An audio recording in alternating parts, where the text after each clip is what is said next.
सुनहरी सुबह की रोशनी में नहाया हुआ गांव जागता है क्योंकि राहुल अपनी नीली वर्दी में उत्सुकता से अपना बैग पैक करता है।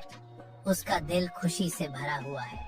माँ प्यार से राहुल को दाल और चावल से भरा टिफिन देती है।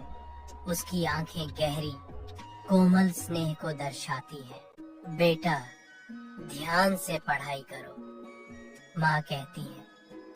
उनकी आवाज में अपनापन भरा हुआ था। राहुल जवाब देता है, हाँ माँ। राहुल स्कूल की ओर चलता है। उसकी उत्तेजना आशंका से कम हो जाती है। विशाल द्वार उसके सामने मंडराता है। खेलते बच्चों का आनंदमय शोर उसके अलगाव की भावनाओं को बढ़ाता है। वह एक अजनबी देश में एक अजनबी की तरह महसूस करता है। एक मित्रवत आवाज उसके विचारों को तोड़ती है। नमस्ते, मेरा नाम अमित है। चलो साथ में खेलते हैं। कक्षा में राहुल चमकती आंखों से शिक्षक की कहानी सुनता है। उसके छोटे हाथ बंधे हुए हैं, हर शब्द को आत्मसात करते हुए। राहुल ध्यान से अपनी नोटबुक में अक्षरों का पता लगाता है और अपने सहपाठियों के साथ गाता है। उसकी आवाज हंसमुख कोरस में शामिल होती है। माँ, आज मैंने बहुत मजा किया। मैंने नए दोस्त बनाए, राहुल चिल्लाता है। अपनी माँ के पास दौड़ता हुआ उसका चेहरा खुशी से चमक रहा है। सुनहरी सुबह की रोशनी में नहाया हुआ गांव जागता है क्योंकि राहुल अपनी नीली वर्दी में उत्सुकता से अपना बैग पैक करता है।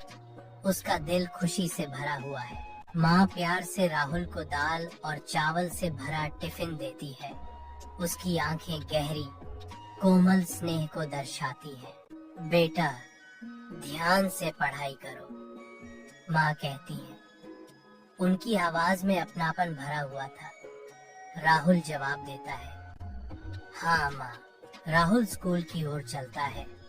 उसकी उत्तेजना आशंका से कम हो जाती है। विशाल द्वार उसके सामने मंडराता है।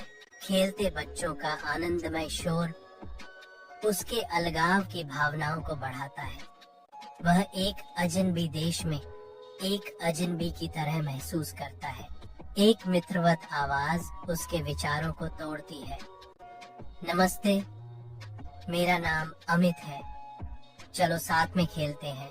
कक्षा में राहुल चमकती आंखों से शिक्षक की कहानी सुनता है। उसके छोटे हाथ